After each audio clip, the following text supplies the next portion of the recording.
Hey everyone, welcome to Bit9 Tutorials. In today's video, I'm going to show you how to fix an issue where your menu bar on your Mac is not visible. If the menu bar suddenly disappeared and you can't find it on your desktop or any other screen, don't worry. This issue can be solved by adjusting a few settings. Let's dive in. If the menu bar is disappearing, it's likely because of the setting to automatically hide the menu bar.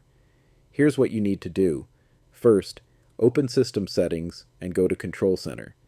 Next, scroll down to find the Automatically Hide and Show the Menu Bar option. If this is set to Always, the menu bar will not be visible on the screen at all times, even if you're not in full screen mode. To make the menu bar always visible, click on the drop-down next to this option and select Never.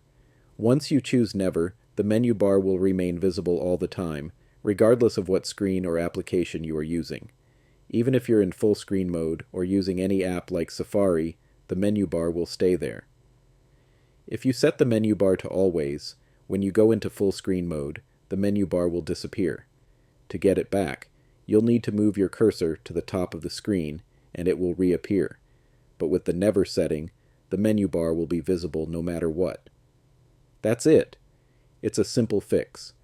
If your menu bar is disappearing, just go to Control Center and make sure the setting is set to Never to keep it visible at all times. If this video was helpful, like and subscribe to the channel for more tips and tricks. I'll see you in the next one. Thanks for watching.